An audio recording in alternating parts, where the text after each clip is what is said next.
Namo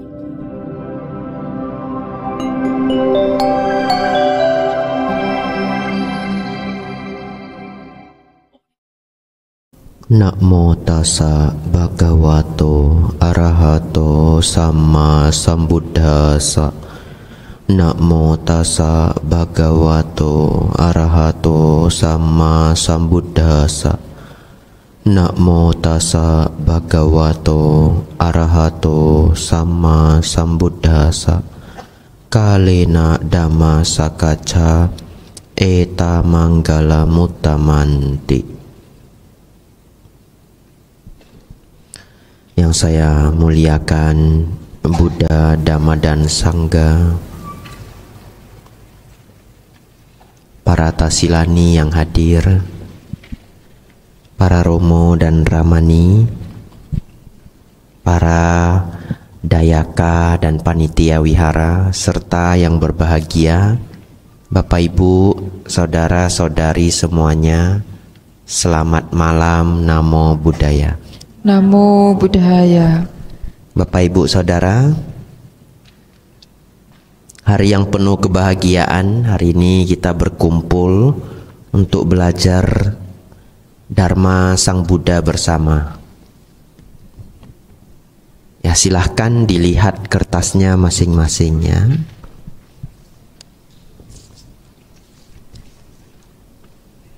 Ada 4 halaman ya, coba dicek. Ada yang kertasnya kurang? Ya. Bapak Ibu Saudara,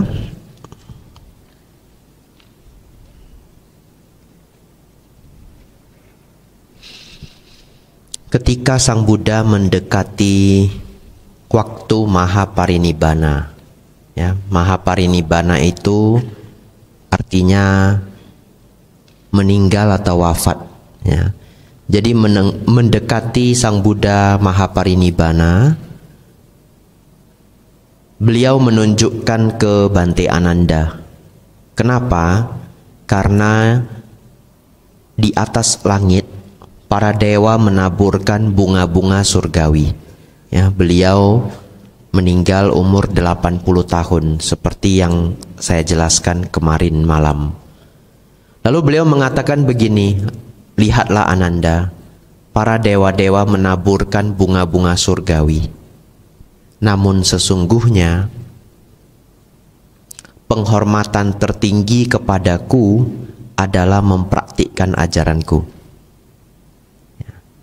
Jadi kalau Bapak Ibu nangkap makna dari apa yang diungkapkan Sang Buddha adalah tentu ya, memberikan amisadana yaitu bunga, dupa, lilin adalah bentuk puja kepada Sang Buddha. Tapi Sang Buddha sendiri mengharapkan puja yang tertinggi adalah mempraktikkan ajaran beliau. Jadi Bapak Ibu Saudara, hari ini kita akan belajar sutta khotbah Sang Buddha. Sembari kita belajar, Bapak Ibu juga sedang melakukan penghormatan kepada Sang Buddha. Ini adalah bentuk dari puja bakti kita. Bapak Ibu Saudara, hari ini kita akan belajar satu sutta yang legend sekali, namanya adalah Kalama Sutta. Sangat terkenal, apalagi terkhusus untuk para biku skolar ya, atau biku pembelajar di seluruh dunia. Sutta ini termasuk sutta yang sangat terkenal. Saking terkenalnya, ada ukiran batu tulisan Kalama Sutta di wihara ini. Kemarin malam sudah saya sampaikan. Yang belum ketemu nanti cari lagi ya. Beneran ada di wihara ini ya. Nanti cari di mana tulisannya. Tapi Bapak Ibu, tulisan itu singkat. Hari ini kita akan belajar yang lengkap. Tidak terlalu panjang, hanya 4 halaman ya. Mari Bapak Ibu kita berkonsentrasi. Bapak Ibu melihat kertas yang sudah dicetak, akan saya bacakan. Bapak Ibu tidak perlu mengikuti, cukup berkonsentrasi saja. Pada suatu ketika Sang Bagawa sedang mengembara di antara penduduk Kosala bersama dengan sejumlah besar sangga, para biku. Ketika beliau tiba di sebuah pemukiman para penduduk Kalama bernama Kesaputa. Pada saat itu, para penduduk Kalama di Kesaputa telah mendengar. Dikatakan bahwa Petapa Gotama, putra Sakya yang meninggalkan keduniawian dari sebuah keluarga Sakya, telah tiba di Kesaputa. Sekarang berita baik sehubungan dengan Guru Gotama telah beredar sebagai berikut, bahwa Sang Bagawa adalah seorang arahan, tercerahkan sempurna, dan mengungkapkan kehidupan spiritual yang lengkap dan murni sempurna. Sekarang adalah baik sekali jika dapat menemui para arahanta demikian. Kita lanjutkan. Kemudian para penduduk Kalama di Kesaputa mendatangi Sang Bagawa. Sang Bagawa ini adalah sinonim dari Sang Buddha, ya. Yang mana Bagawa itu memiliki makna the fortunate one, ya, the fortunate one, yang memiliki keberuntungan, atau sering juga diterjemahkan yang memiliki berkah. Beberapa orang bersujud kepada Sang Bagawa dan duduk di satu sisi. Beberapa hanya berdiam diri dan duduk di satu sisi. Sambil duduk di satu sisi, para penduduk Kalama itu berkata kepada Sang Bagawa. Nah, apa maksud dari yang titik-titik ini? Maksudnya begini, ini tidak tertulis lagi di suta ini karena ada di suta sebelumnya 3.63. Nanti kalau Bapak Ibu penasaran sekali, masukkan di Google 3.63 Anguttara Nikaya, ya. Nanti akan keluar website namanya Suta Sentral. Masalahnya keluarnya bahasa Inggris, tapi bisa disetel, bisa diganti jadi bahasa Indonesia. Tapi menunya agak rumit, ya. Bapak Ibu silahkan berjuangnya. Menunya agak rumit, ya. Bapak Ibu Saudara, tetapi yang diungkapkan di sini, ya, adalah ketika para penduduk Kalama ini datang, ternyata mereka memberi salam kepada Sang Buddha dengan cara yang berbeda-beda. Ada yang setelah datang memberi salam, memberi sujud bahkan baru duduk. Jadi namaskara dulu. Ada yang datang tidak namaskara, sekedar salam. Ada yang datang salam pun tidak mau, duduk aja. Itu maksud dari titik-titik ini. Kenapa demikian? Itu artinya setiap penduduk Kalama yang hadir itu punya tingkat keyakinan dan tingkat respect yang berbeda-beda, ya. Dan bahkan kami para biku memerhatikan hal ini. Kalau ada umat datang, kami akan melihat bagaimana cara dia menyapa kami. Kenapa? Karena itu akan menentukan kalau dia bertanya jawaban apa yang akan saya jawab. Kalau dia datang sudah Namo Buddhaya Bante, berarti umat Buddha sendiri, betul? Ya. Tapi kalau dia tidak mengerti Namo Buddhaya, kemudian duduk seperti umat yang baru pindah ke Buddhis, saya tahu ini kemungkinan orang baru pindah. Nanti itu akan menentukan jawaban apa yang saya berikan kalau dia mengajak diskusi. Bapak Ibu Saudara, kita lanjutkan. Paragraf ketiga. Dari 4 halaman ini, halaman pertama adalah yang paling penting. Jadi nanti kita akan bahas halaman pertama agak lengkap, ya. Kita lanjutkan. Bante, ada beberapa petapa dan brahmana yang datang ke Kesaputa. Mereka menjelaskan dan membabarkan doktrin-doktrin mereka sendiri, tetapi meremehkan, menjelek-jelekkan, mencemooh, dan mencela doktrin yang lain. Tetapi kemudian beberapa petapa dan brahmana lainnya datang ke Kesaputa, dan mereka juga menjelaskan dan membabarkan doktrin-doktrin mereka sendiri, tetapi meremehkan, menjelek-jelekkan, mencemooh, dan mencela doktrin yang lain. Kami menjadi bingung dan ragu-ragu. Bante, sehubungan dengan petapa mana yang mengatakan yang sebenarnya dan yang mana yang berbohong. Bapak Ibu Saudara, ini adalah gaya sastra 2600 tahun yang lalu. Diterjemahkan ke bahasa Indonesia, gaya sastranya seperti ini. Kalau Bapak Ibu tidak familiar membaca suta, memang bisa membingungkan ya. Tapi di sini saya akan menjelaskan. Bapak Ibu Saudara, orang Kalama ini tinggal di tempat tadi namanya adalah Kesaputa. Kebetulan Kesaputa ini dekat dengan daerah hutan pertapaan, sehingga mereka sering dikunjungi para pertapa.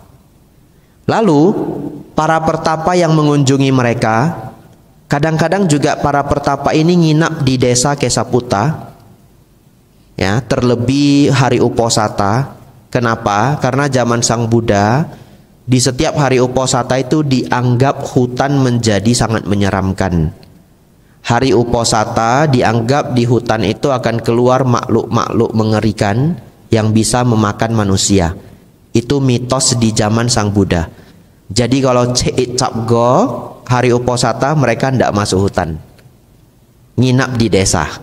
Nah Bapak Ibu Saudara, banyak para pertapa mengajarkan doktrin-doktrin mereka dan juga menjelek-jelekkan ajaran orang lain, ya. Dan datang lagi Brahmana yang lain. Jadi dijelaskan oleh orang Kalama ini bukan hanya satu Bante, tapi berulang-ulang. Yang mana yang jujur atau yang mana yang benar dan yang mana yang tidak benar, itu pertanyaan dari orang Kalama. Sang Buddha akan menjawab seperti apa ya? Ini misteri juga ya. Apakah Sang Buddha juga akan menjawab dengan doktrin-doktrin beliau? Mari kita lanjutkan.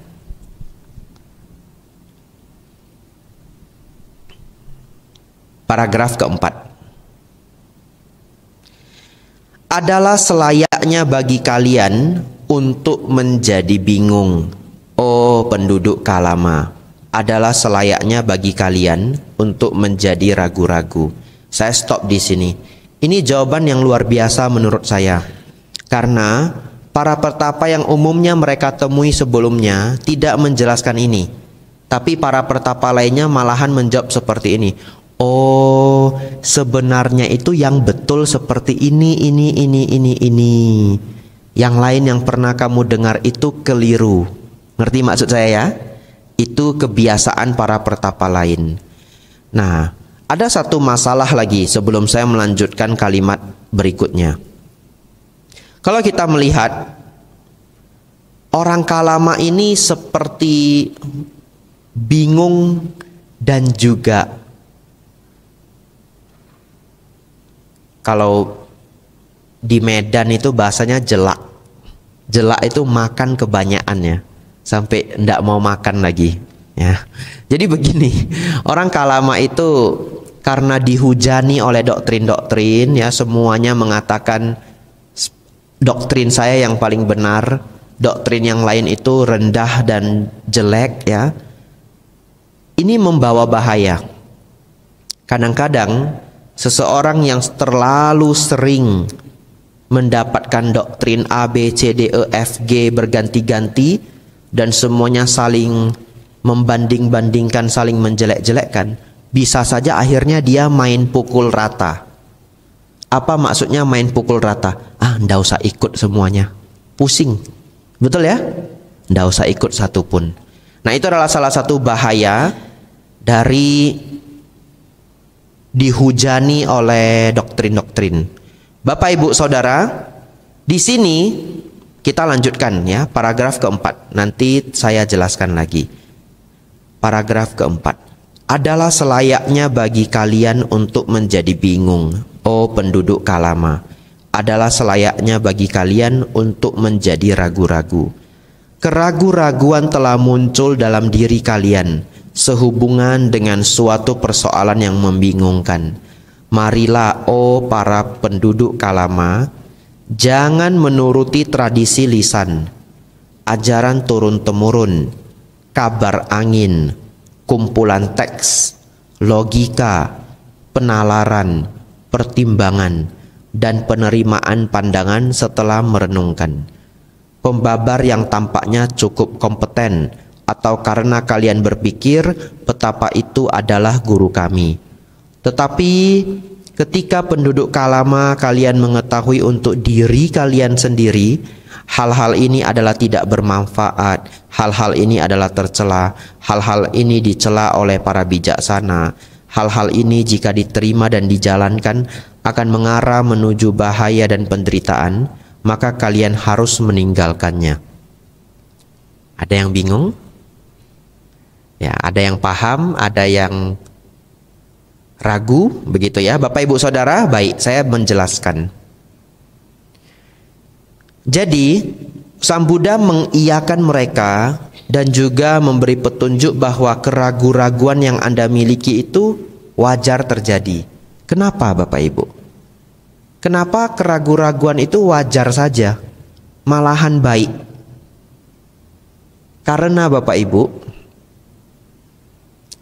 keraguan itu adalah tahap awal investigasi. Ya. Betul ya? Karena kita ragu, maka kita investigasi. Jadi uniknya dalam ajaran Buddha Bapak Ibu, kalau Bapak Ibu ragu dengan ajaran Sang Buddha bagian yang mana saja, selalu boleh ditanyakan. Tidak pernah ada tabu. Tidak boleh nanya begitu. Tidak sopan. Tidak pernah. Dalam Buddhis silakan tanya apapun yang Bapak Ibu penasaran. Ya. Dan biasanya para biku atau para guru pun tidak akan menjawab dengan memang sudah begitu. Diyakini saja. Dalam Buddhis jarang begitu. Selalu akan ada alasan-alasannya. Bapak Ibu Saudara, lalu Sang Buddha memberikan 9 hal yang tidak boleh kita langsung percaya. Ya. Saya ulangi, bukan tidak boleh dipercaya, tapi tidak boleh langsung percaya. Ada 9 hal. Apa 9 itu? Tradisi lisan, ajaran turun-temurun, kabar angin, kumpulan teks, logika, penalaran, pertimbangan, dan penerimaan pandangan setelah merenungkan. Pembabar yang tampaknya cukup kompeten, atau karena kalian berpikir betapa itu adalah guru kami. Ya.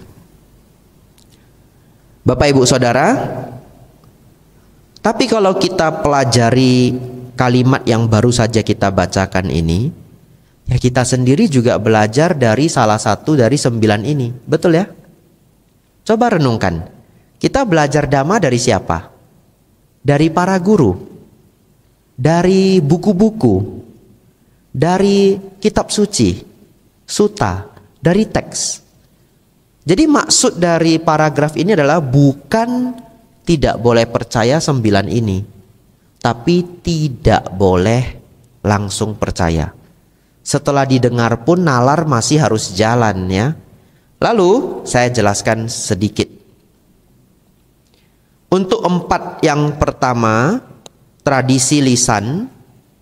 Tradisi lisan itu di zaman Sang Buddha sama dengan kitab suci karena waktu itu belum ditulis ya. Yang kedua ajaran turun temurun, yang ketiga kabar angin, yang keempat kumpulan teks. Bapak Ibu baca, ada kata kumpulan teks. Karena menurut Bante Payutto, saya belum cari sumbernya, tapi menurut Bante Payutto, seorang guru Dharma sangat terkenal di Thailand, sesungguhnya zaman Sang Buddha sudah ada pencatatan, sudah ada aksara. Hanya para biku tidak mau mengandalkan hal itu karena dianggap tidak akurat. Mereka masih menggunakan penghafalan, belum mempercayai pencatatan 100%. Dan ada benarnya setelah dipikir-pikir. Kalau penghafalan karena sering diulang sangat sulit untuk diubah. Tapi kalau pencatatan bisa saja loh diselip-selipi orang, kitab itu jadi berubah kita tidak tahu. Betul ya? Ya, tetapi kalau dihafalkan sangat sulit untuk diubah-ubah. Tapi dari informasi ini kita tahu bahwa sudah ada yang namanya kumpulan teks. 4 ini, tradisi lisan, ajaran turun-temurun, kabar angin, kumpulan teks. Ini disebut keyakinan otoritas ya. Apa maksud dari istilah keyakinan otoritas? Karena kuat sekali empat sumber ini biasanya orang cenderung akan percaya saja. Ya, apalagi sudah dikatakan kitab suci. Kumpulan teks itu istilah lainnya adalah kitab suci. Ya, ini disebut keyakinan otoritas. Selanjutnya adalah logika, penalaran, pertimbangan, dan penerimaan pandangan setelah merenungkan. Pembabar yang tampaknya cukup kompeten atau karena kalian berpikir petapa itu adalah guru kami. Bapak Ibu Saudara, ada beberapa informasi sebelum saya lanjut ke informasi ke paragraf selanjutnya. Kalau kita baca sutta ini, Sang Buddha menjelaskan penjelasan ini dengan cukup mendalam. Kenapa demikian? Itu karena orang Kalama terkenal sangat pintar. Ya. Jadi orang Kalama ini terkenal sangat pintar, seperti yang tadi saya katakan. Biasanya seorang guru menjelaskan sesuai dengan kemampuan pendengar. Tapi orang Kalama cerdas-cerdas, beliau beri penjelasan yang juga sangat mendalam. Yang kedua, logika dan penalaran, dua ini sangat mirip, ya, sangat mirip. Tapi apa sih bedanya? Contoh ya, logika itu bisa juga dipahami sebagai aliran-aliran filosofi. Saya beri contoh. Ada aliran filosofi di barat yang mana mereka mengungkapkan sesungguhnya seluruh alam semesta ini adalah rangkaian matematika. Ya, itu adalah pemahaman mereka ya. Mereka punya alasan-alasan, mereka punya ide-ide untuk mengungkapkan hal itu. Sedangkan penalaran, contoh dari penalaran itu adalah pemahaman zaman dulu di Yunani. Hanya dengan nalar, jadi dari hasil pemikiran sendiri, tapi biasanya yang memikirkan itu adalah orang pintar, kemudian diajarkan ke semua orang. Contoh penalaran adalah zaman Yunani kuno, mereka percaya makhluk hidup itu muncul dari benda mati. Ya, bingung ya? Saya kasih contoh. Gelas ini benda mati atau benda hidup? Benda mati ya. Kalau ada yang jawab benda hidup, besok cek ya.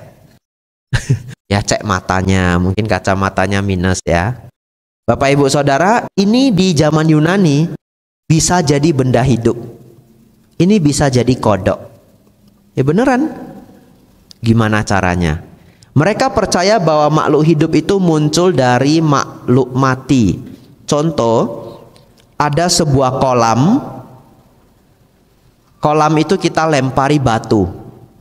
Begitu dilempar batu ada kodok yang loncat. Nah, itu batu sudah jadi kodok. Ya. Jadi kalau Bapak Ibu nanti pergi cari kolam yang ada kodoknya, nah lempar dah gelas ini. Kodoknya terkejut, loncat dia. Mereka menganggap ini gelas sudah jadi kodok. Tapi kalau pakai contoh batu dan kodok masih meragukan. Tapi ada loh contoh yang sulit sekali kita patahkan. Daging. Daging kalau diletakkan, lama-lama akan muncul ulat. Betul ya? Dari mana ulatnya datang? Daging benda mati, benda hidup? Mati. Tapi diletakin 3 hari, 5 hari muncul ulat. Mereka menalar. Oh, benda mati bisa berubah jadi benda hidup. Padahal sebenarnya kenapa? Karena sudah ditelori dulu sebelumnya ya. Mungkin ada telur lalat hinggap, dia menelor di sana, atau telurnya dibawa angin. Tapi kalau Bapak Ibu bisa tutup rapat-rapat, tidak ada telur ulat yang bisa masuk, yang nggak ada ulat. Ya, tutup rapat-rapat. Jadinya apa Bapak Ibu? Ikan sarden ya, kan ditutup rapat-rapat. Nah, setahun tidak busuk. Coba Bapak Ibu buka, nggak usah dimasak, buka aja. Besok sudah basi ya, ya. Berarti belum ada yang coba ini ya. Dan mungkin seminggu sudah berulat ya. Tapi kalau tidak dibuka kalengnya, ya tidak berulat. Itu contoh penalaran. Dan itu juga menjadi bukti bahwa kadang penalaran itu bisa keliru, karena ternyata apa yang diyakini orang Yunani dulu sekarang sudah tidak lagi benar ya. Kalau yang lainnya semua bisa dipahami, pertimbangan, penerimaan pandangan setelah merenungkan, pembabar yang tampaknya cukup kompeten, atau karena kalian berpikir betapa itu adalah guru kami. Bapak Ibu Saudara, satu lagi, pembabar yang tampaknya cukup kompeten ini juga bisa bahaya kalau kita mendapatkan guru yang keliru ya. Di Jepang beberapa puluh tahun yang lalu ada aliran sesat namanya Om Shinrikyo. Nanti silakan cek di internet ya, Om Shinrikyo ya. Dan ajaran ini sempat menjadi besar sekali. Kalau saya tidak salah pengikutnya sampai 40.000 orang. 40.000 orang itu banyak Bapak Ibu. Ini begitu ramai saja nggak sampai 200 orang mungkin ya. Jadi bayangkan 40.000 orang. Kita buat asada puja di ITC setahun sekali di Borobudur. Dulu sebelum pandemi ya, manusianya seramai itu katanya 18.000 orang. Belum 40.000 ya. Coba bayangkan, 40.000 itu banyak. Tapi akhirnya ajaran ini semakin hari semakin sesat, semakin hari semakin sesat, karena pemimpinnya ingin jadi presiden tapi gagal. Ya, akhirnya dia membuat kekacauan di Jepang. Salah satunya adalah melepaskan gas racun di kereta api, dan yang mati cukup banyak. Itu salah satu contoh kalau kita bertemu guru yang salah sangatlah berbahaya. Walaupun bisa saja dia kompeten begitu ya. Kita lanjutkan. Paragraf kelima. Nah, ini luar biasanya Sang Buddha. Sang Buddha memberi petunjuk kepada para penduduk Kalama apa yang harus mereka lakukan. Yang pertama, lihat paragraf kelima itu ada angka 1 di sampingnya, betul? Ya, itu yang pertama. Bagaimana menurut kalian para penduduk Balikpapan? Ketika keserakahan muncul dalam diri seseorang, apakah hal itu demi kesejahteraan atau bahaya baginya? Bagaimana? Serakah itu bikin apa, demi kesejahteraan atau demi bahaya? Demi bahaya baginya Bante, jawab penduduk Kalama ya. Para penduduk Kalama, seseorang yang penuh keserakahan, dikendalikan oleh keserakahan, pikirannya dikuasai oleh keserakahan, akan melakukan pembunuhan, mengambil apa yang tidak diberikan, melakukan pelanggaran dengan istri orang lain, dan mengucapkan kebohongan. Dan ia menganjurkan orang lain untuk melakukan hal serupa. Apakah itu akan mengakibatkan bahaya dan penderitaan baginya untuk waktu yang lama? Benar Bante.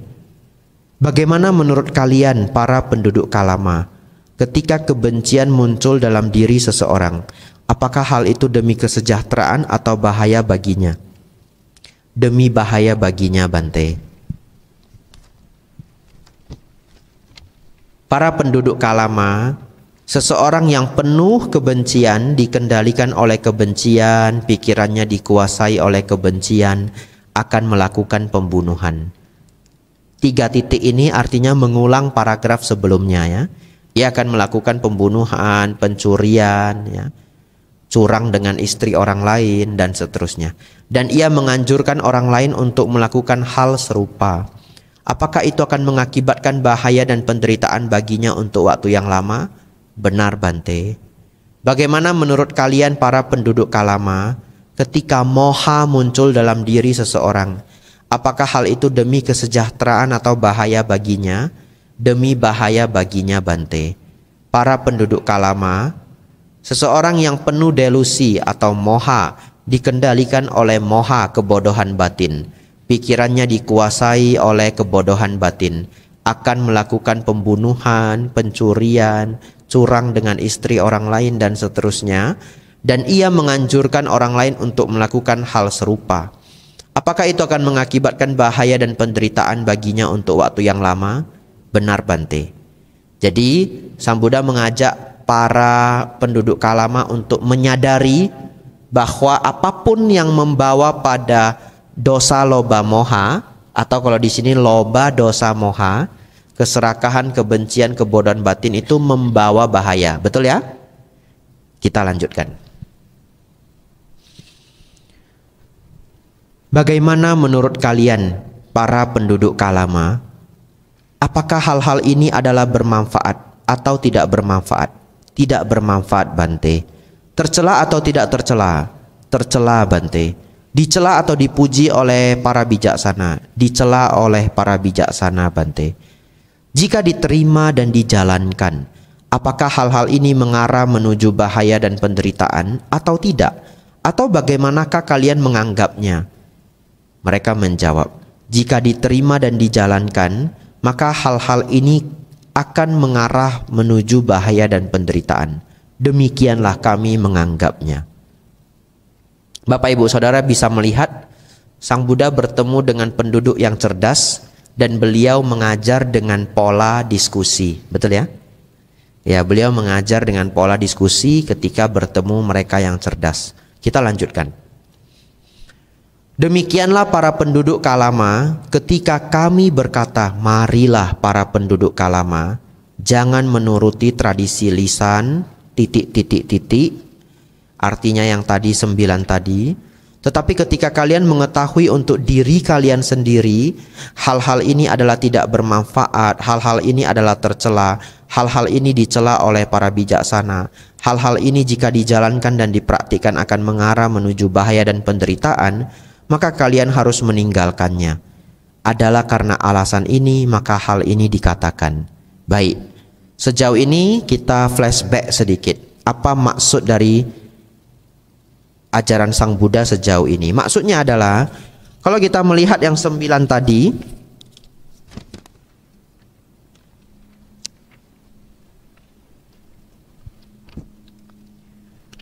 tradisi lisan.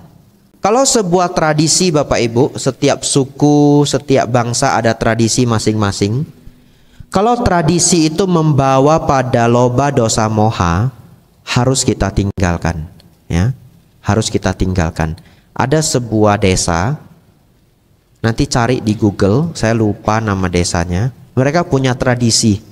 Kalau mereka mau menikah, boleh nyulik anak perempuan orang. Dan kalau berhasil boleh dinikahkan. Ini beneran. Dicari di Google ya. Agak sulit mungkin nyarinya. Jadi akhirnya ada wanita yang dia sudah punya pria yang dia sukai sebenarnya. Tapi dia sial, malam-malam dia diculik. Dan setelah dia diculik, ya nanti dia akan menikah dengan penculiknya itu. Dan itu sah di sana. Mengerikan. Tapi pertanyaan saya, tradisi itu membawa keserakahan, kebencian enggak? Membawa. Yang dinikahkan juga enggak ikhlas dinikahkan, ya. Ini contoh. Nah, kalau misalkan Sang Buddha ada di tempat itu, mungkin Sang Buddha akan menasehati mereka untuk meninggalkan tradisi itu. Tapi saya tidak tahu mereka Buddhis atau bukan, ya. Tapi ini hanya sebagai contoh saja. Kadang tradisi itu memang di dalamnya terkandung loba dosa moha, ya. Mereka menculik anak perempuan orang ya juga karena loba. Betul ya? Kita lanjutkan. Dan juga 9 yang lainnya. Ya, ketika kita membaca sebuah kitab. Kalau kitab itu mengajarkan kejahatan, membawa pada loba dosa moha, harus kita tinggalkan. Walaupun semua orang menganggap buku itu suci. Ada sebuah contoh.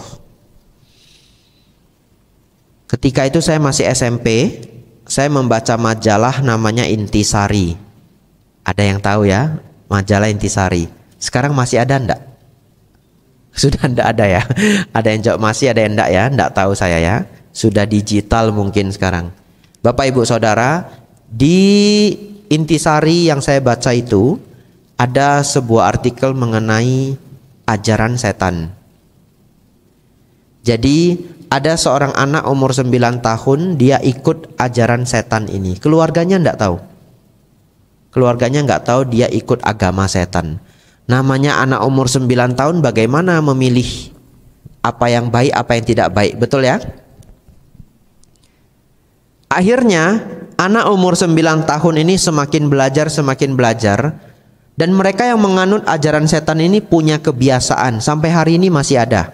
Kadang-kadang mereka membuat ritual dengan membunuh rusa atau hewan lainnya, sampai hari ini masih ada. Dan pembunuhannya itu mengerikan, kadang dikuliti, sangat mengerikan. Saya tidak tahu dikulitinya itu masih hidup atau tidak, tapi mereka memang mengagungkan kekejaman. Nah, setelah makhluk itu mati, nanti dibuatlah simbol-simbol setan ya. Nah, Bapak Ibu Saudara, anak umur 9 tahun ini diberi doktrin bahwa kamu tidak perlu khawatir kalau nanti kamu meninggal, masuk neraka tidak perlu khawatir. Kenapa? Karena rajanya neraka adalah pelindung kita. Nah, lucu ya doktrinnya ya. Kalau Bapak Ibu kenal sama pimpinannya neraka, berarti masuk neraka tidak ngeri lagi ya. Itu maksudnya ya. Nah, ada di sini yang kenal sama Giam Loong. Nah, anak ini percaya, dia ikut ajaran ini cukup lama. Akhirnya dia mau membuat ritual agung ya. Apa ritual agung? Maaf ya, agak mengerikan. Membunuh ibunya sendiri. Ketika ibunya tidur, dia tusuk ibunya sendiri sampai mati.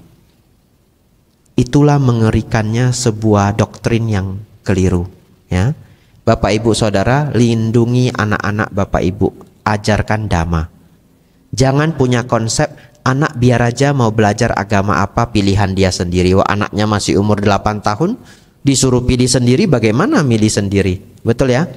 Bapak Ibu ajari ajaran terbaik menurut Bapak Ibu. Kalau nanti dia umur 25, dia pindah agama, itu pilihan dia. Betul ya? Setelah dia punya nalar, dia sudah dewasa. Tapi kalau umur 10 tahun tidak diajarkan dharma, berarti kita tidak melakukan tanggung jawab ya. Jangan sampai orang lain yang ngajari dia ajaran sesat ya. Ajarkanlah dia ajaran yang baik. Bapak Ibu, sampai mana kita?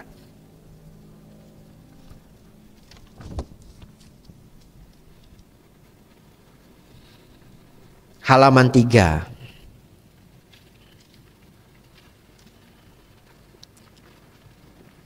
Akan saya baca dari bagaimana menurut kalian. Ketemu ya? Kita lanjutkan. Bagaimana menurut kalian para penduduk Kalama? Apakah hal-hal ini adalah bermanfaat atau tidak bermanfaat? Harus naik 1 paragraf, 2 paragraf ya, para penduduk Kalama. Tadi pertama Sang Buddha bertanya yang buruk-buruk ya, kebencian dan lain-lain.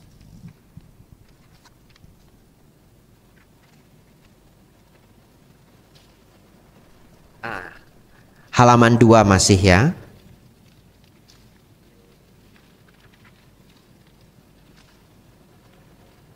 Ya, dari nomor 1, bagian bawah. Tadi Sang Buddha bertanya mengenai keserakahan, kebencian, dan kebodohan batin. Sekarang Sang Buddha bertanya yang baik, ya, ketidakserakahan. Nah, zaman Sang Buddha mereka senang menggunakan kata-kata negasi. Apa maksudnya kata-kata negasi? Serakah sebenarnya antonimnya apa? Dermawan, betul ya? Serakah lawannya adalah dermawan. Kebencian lawannya adalah cinta kasih. Tapi zaman Sang Buddha gaya sastra mereka senang dengan negasi. Serakah nanti menggunakan ketidakserakahan. Benci lawannya ketidakbencian. Mari kita lanjutkan. Bagaimana menurut kalian para penduduk Balikpapan? Ketika ketidakserakahan muncul dalam diri seseorang, apakah hal itu demi kesejahteraan atau bahaya baginya? Demi kesejahteraan baginya, Bante. Para penduduk Kalama, seseorang yang tanpa keserakahan, tidak dikendalikan oleh keserakahan, pikirannya tidak dikuasai oleh keserakahan, tidak akan melakukan pembunuhan, tidak mengambil apa yang tidak diberikan, tidak melakukan pelanggaran dengan istri orang lain, dan tidak mengucapkan kebohongan. Dan ia juga tidak akan menganjurkan orang lain untuk melakukan hal serupa. Apakah itu akan mengakibatkan kesejahteraan dan kebahagiaan baginya untuk waktu yang lama? Benar, Bante. Jadi penduduk Kalama mengiyakan kalau orang tidak serakah, maka ia akan mendapatkan kesejahteraan. Jadi kita juga mendapatkan petunjuk di sini, orang Kalama selain cerdas juga bermoral, ya. Karena mereka menjauh mengikuti moral baik. Kita lanjutkan.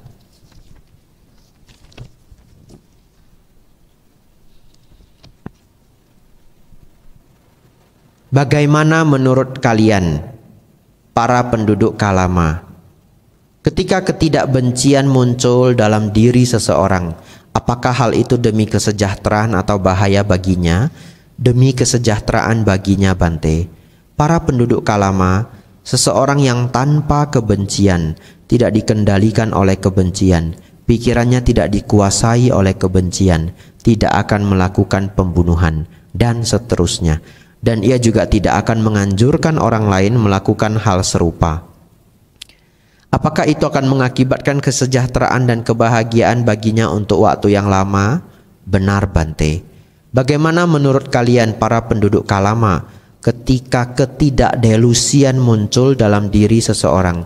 Apakah hal itu demi kesejahteraan atau bahaya baginya? Demi kesejahteraan baginya, Bante. Para penduduk Kalama, seseorang yang tidak terdelusi, ya, atau sederhananya tidak berpandangan salah, ya.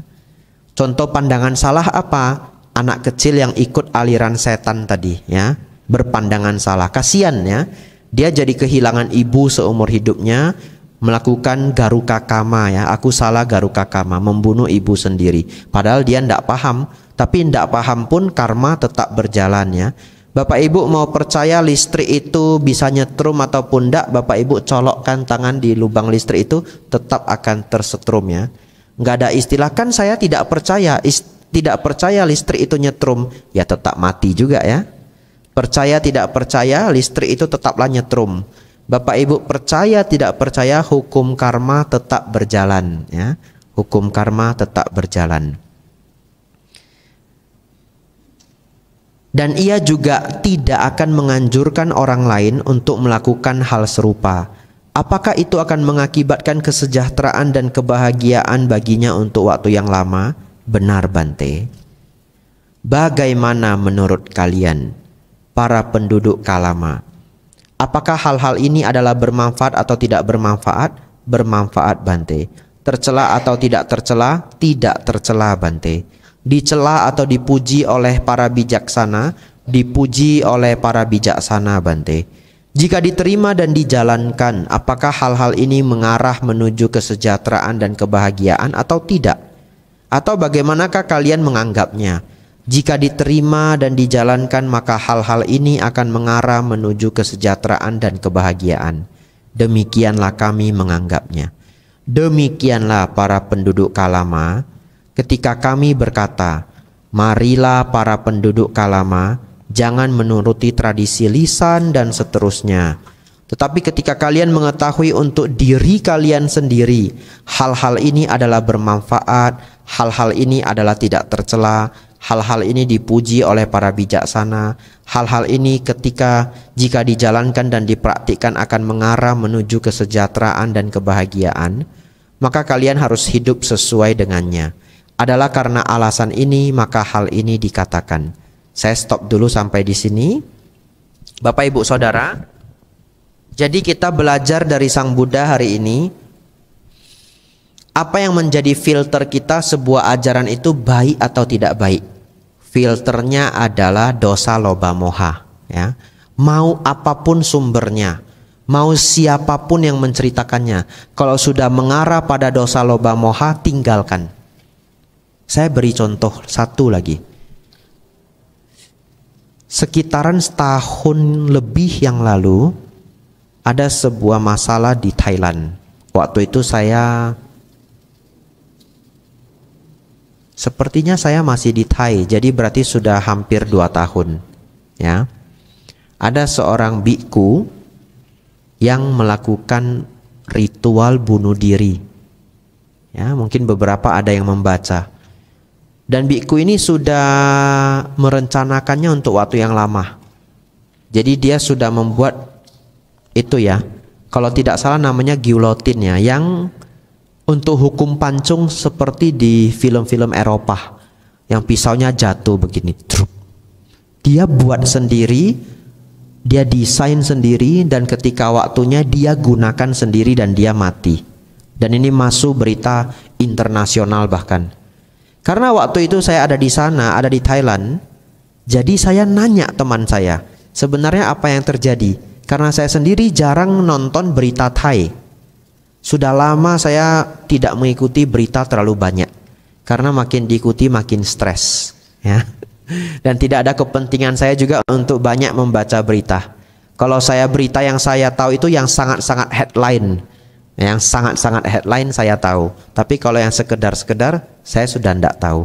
Bapak Ibu Saudara, kata teman saya, ternyata biku itu mengikuti kitab kuno. Kitab kuno itu masih bagian dari keyakinan kitab tafsir.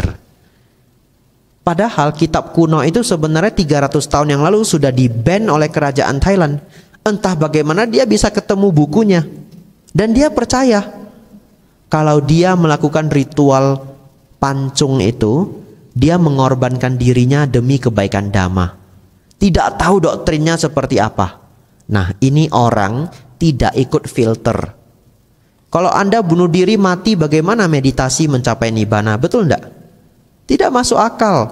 Dan di dalam ajaran Sang Buddha, di dalam Sutta Tripitaka yang kita baca, tidak ada mengenai hal itu. Ya, tapi itulah karena merupakan kitab tafsir yang dia percayai, akhirnya dia melakukan itu.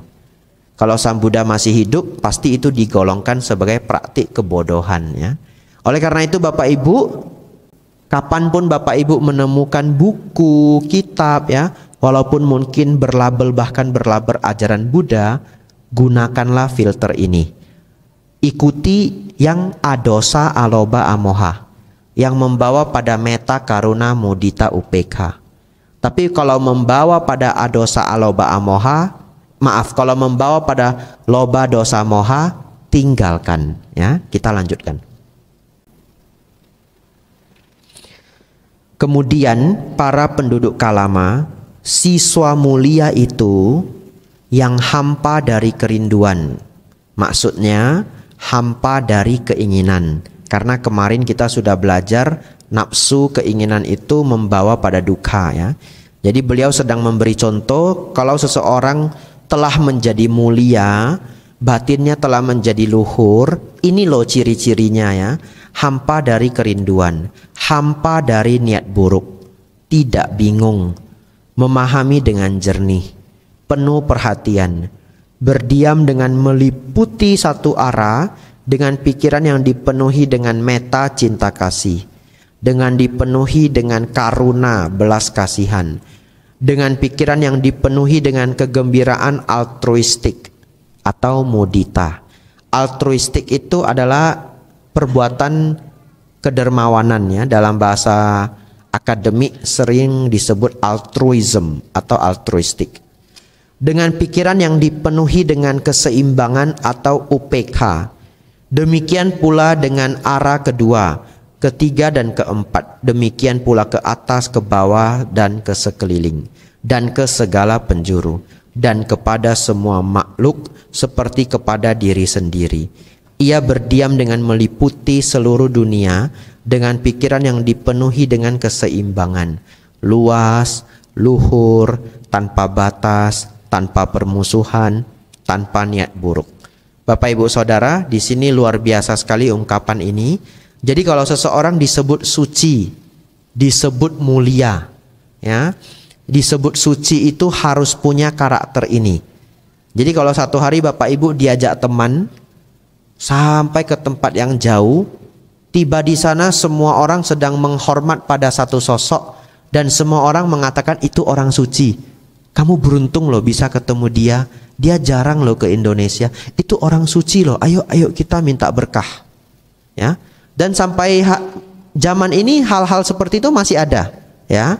Hanya saya tidak menyebutkan nama dan contoh karena cukup sensitif. Kalau Bapak Ibu dipertemukan dengan orang suci, lihat, ini menjadi ciri-cirinya. Kalau tidak mengikuti ciri-ciri ini, maka secara dharma bukan orang suci. Ya. Yang pertama, hampa dari kerinduan. Atau kita bisa melihat dia sedikit keinginan. Ya. Hampa dari niat buruk. Ya. Tidak ada ucapan, pikiran, perbuatan jahat terhadap orang lainnya. Tidak bingung ya, mantap dalam berpikir, memahami dengan jernih, penuh perhatian, berdiam dengan meliputi satu arah dengan pikiran yang dipenuhi dengan metta, karuna, mudita, upekha. Jadi Bapak Ibu Saudara, kalau Bapak Ibu sulit menghafal ini semua, hafal saja. Karakter dari orang suci adalah metta, karuna, mudita, upekha. Kalau Bapak Ibu ingin menjadi luhur, pelan-pelan kembangkanlah metta, karuna, mudita, upekha. Kemudian juga tanpa nafsu, tanpa kebencian dan yang lainnya. Lanjut. Siswa mulia ini, para penduduk Kalama yang pikirannya tanpa permusuhan seperti ini, tanpa niat buruk, tidak kotor dan murni, telah memenangkan 4 jaminan dalam kehidupan ini. Ini bagus sekali 4 jaminan ini ya. 4 jaminan ini ada di mana? Halaman keempat ya. Ya betul toh? Ini bagian yang juga sangat luar biasa ya. Akan saya bahas setelah saya minum dulu ya.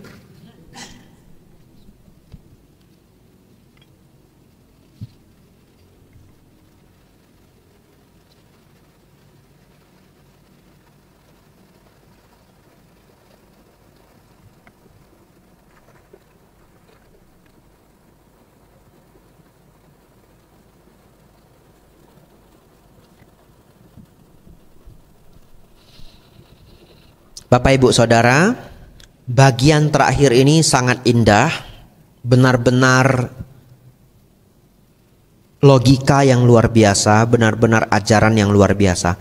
Tadi Bapak Ibu ingat ketika para penduduk Kalama mendatangi Sang Buddha, kan tata cara mereka berbeda-beda. Ingat ya, ada yang sapa beliau lalu namaskara, ada yang sekedar sapa tidak namaskara. Ada yang bahkan tidak mau nyapa, ada yang datang duduk saja. Tapi yang halaman terakhir ini akan memuaskan semua bentuk atau semua karakter. Bahkan yang datang terakhir, yang tadi katanya nggak mau nyapa, nggak mau namaskara, duduk aja. Berarti orang itu punya 2 karakter kemungkinan. Kalau tidak skeptis, dia introvert ya. Tahu introvert? Introvert itu orang yang tidak suka keramaian. Ya, dia duduk paling belakang ya, tidak suka keramaian. Tapi lebih terlihat bahwa dia itu skeptis. Skeptis artinya apa? Tidak gampang percayaan. Ya, orang skeptis, orang yang tidak gampang percayaan. Sang Buddha memberi penjelasan ini memuaskan semua pihak, bahkan mereka yang skeptis. Mari kita baca pelan-pelan. Jaminan pertama yang ia menangkan adalah sebagai berikut. Jika ada dunia lain dan jika ada buah dan akibat dari perbuatan baik dan buruk, maka adalah mungkin bahwa dengan hancurnya jasmani setelah kematian, aku akan muncul di alam tujuan yang baik di alam surga. Jaminan kedua yang ia menangkan adalah sebagai berikut. Jika tidak ada dunia lain dan jika tidak ada buah dan akibat dari perbuatan baik dan buruk, tetap saja di sini dalam kehidupan ini, aku hidup dalam kebahagiaan, tanpa permusuhan, tanpa niat buruk, bebas dari kesulitan. Baik, saya akan jelaskan. Ini indah sekali. Bapak Ibu Saudara, kan tadi ada sekelompok orang skeptis, betul ya? Kalau saya tanya Bapak Ibu, setelah kita mati, kita terlahir kembali lagi enggak? Iya, karena kita memiliki saddah. Betul ya? Kita yakin ada yang namanya punarbawa, kelahiran kembali. Kita yakin ada yang namanya 31 alam kehidupan. Tapi kalau ada orang yang enggak yakin, boleh enggak? Ya boleh ya. Karena kan tadi di depan Sang Buddha mempersilahkan untuk ragu. Betul ya? Dia ragu, ya boleh. Di sini luar biasanya Sang Buddha. Sang Buddha mengatakan begini, jika setelah kita mati ternyata ada kelahiran kembali, maka kita yang sudah berbuat baik ini akan terlahir di alam surga. Kita menang 1 poin, betul? Tapi kalaupun ternyata setelah kita mati tidak ada kelahiran kembali, setelah mati di end, gak ada lagi, tutup usia, beneran tutup usia, itu pun kita tetap untung. Karena selama hidup kita bahagia. Kenapa? Karena tadi dijelaskan, kalau kita hidup dengan tanpa permusuhan, tanpa keserakahan, tanpa kebodohan batin, hidup kita lancar dan aman jaya, betul? Tidak banyak musuh, tidak masuk penjara, tidak dicurigai orang, tidak dituduh, apapun yang dilakukan lancar, punya nama baik, dihargai, dihormati, punya teman baik, dan seterusnya. Bapak Ibu Saudara, kalaupun tidak ada kelahiran kembali, kita tetap untung, betul? Jadi sederhananya, satu paragraf ini sederhananya begini. Bagi mereka yang baik, mengembangkan adosa alobama amoha, kalau ternyata tidak ada kelahiran kembali, dia untung 1 poin. Kalau ternyata ada kelahiran kembali, dia untung 2 poin. Kita lanjutkan. Jaminan ketiga yang ia menangkan adalah sebagai berikut. Seandainya kejahatan menimpa si pelaku kejahatan, maka karena aku tidak bermaksud jahat terhadap siapapun, bagaimana mungkin penderitaan menimpaku? Aku tidak melakukan perbuatan jahat. Jaminan keempat yang ia menangkan adalah sebagai berikut. Seandainya kejahatan tidak menimpa si pelaku kejahatan, maka di sini aku akan melihat diriku dimurnikan dalam kedua hal. Ini sama dengan, sangat mirip dengan penjelasan yang di atas tadi. Hanya bedanya adalah jikalau kelahiran kembali itu sebenarnya tidak ada, kita pun bebas dari akibat kejahatan, betul ya? Tapi kalau ternyata akibat kejahatan itu benar-benar ada dan kelahiran kembali itu ada, maka kita terbebas dari alam neraka. Jadi Sang Buddha mengatakan kita menang 4 poin. Ini disebut jaminan, apa istilahnya? 4 jaminan ya. Betul ya, memenangkan 4 jaminan. Beberapa kali Sang Buddha menggunakan istilah ini untuk memberi penjelasan kepada orang yang skeptis. Saya pribadi pernah ketemu orang yang skeptis. Dan dia kenal baik dengan saya sebelum saya menjadi biku. Dan dia tanya saya begini, apa manfaatmu jadi biku? Kalau ternyata agamanya nggak benar gimana? Ya, dia nanya saya seperti itu. Bapak Ibu, saya menjawab apa?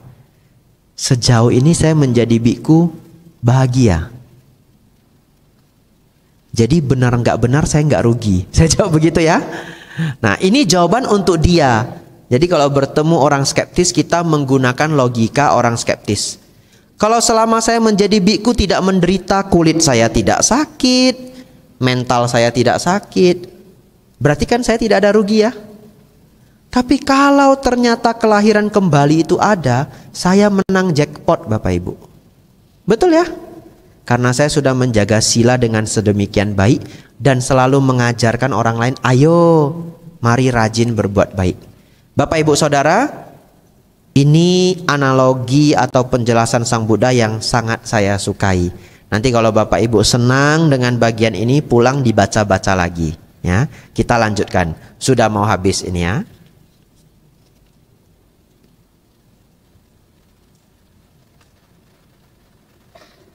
Demikian Sang Bagawa, demikianlah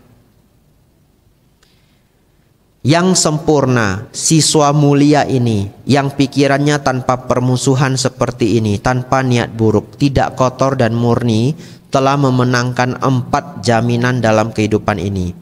Ini ungkapan orang Kalama ya. Jaminan pertama yang ia menangkan seperti di atas. Hingga jaminan keempat yang ia menangkan adalah sebagai berikut.